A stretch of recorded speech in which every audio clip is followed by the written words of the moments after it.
அனைவருக்கும் வணக்கம். இந்த ஜாக்டோ ஜியோ என்று சொல்லக்கூடிய ஆசிரியர்கள், அரசு ஊழியர்கள் சங்கமெல்லாம் போராட்டம் பண்ண போகிறோம் அப்படின்னு அறிவித்தாங்க 6ஆம் தேதி. என்ன காரணமோ தெரியல, அதை வாபஸ் வாங்கிட்டாங்க. அரசாங்கம் பென்ஷன் கொடுக்குறேன்னு சொல்லுது அப்படின்னு சொல்லிட்டு வாபஸ் வாங்கிட்டாங்க. மனச்சாட்சியை தொட்டு சொல்லுங்கள். 10,000 ரூபாய், 20,000 ரூபாய், 30,000 ரூபாய் வேலைக்காக, பணிக்காக 29 நாட்கள், ஒரு நாள் தான் லீவ் கொடுப்பாங்க தனியாரில். மீதி ஞாயிற்றுக்கிழமை உள்பட எல்லா நாளும் ஓடி ஓடி போய் வேலை செய்யக்கூடிய ஆட்கள் எவ்வளோ பேர் இருக்காங்க.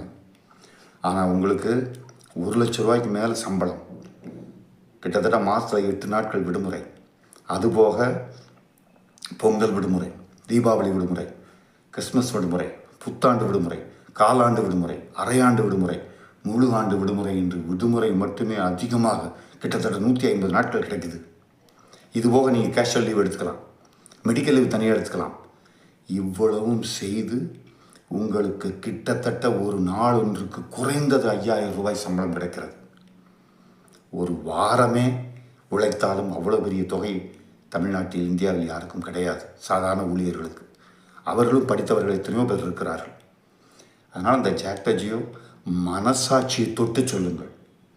ஏன் நீங்கள் எவ்வளோ சம்பளம் வாங்கினீங்களா, கால்வாசியை பேங்கில் போட்டு வச்சுருங்க. சேர கடைசியில் ரிட்டையர் ஆகும்போது எடுத்துக்கங்க. உங்களுக்கு எதுக்கு பென்ஷன் கொடுக்கணும்? இவ்வளோ சம்பளம் வாங்குற உங்களுக்கு எதுக்காக பென்ஷன்? மனசாட்சியை தொட்டு சொல்லுங்கள். அல்லது நீங்களாம் ரிசைன்மெண்ட் போயிருங்க, அந்த சம்பளத்தை மட்டும் வாங்கிட்டு என்னை மாதிரி நிறைய பேர் இருக்கிறாங்க.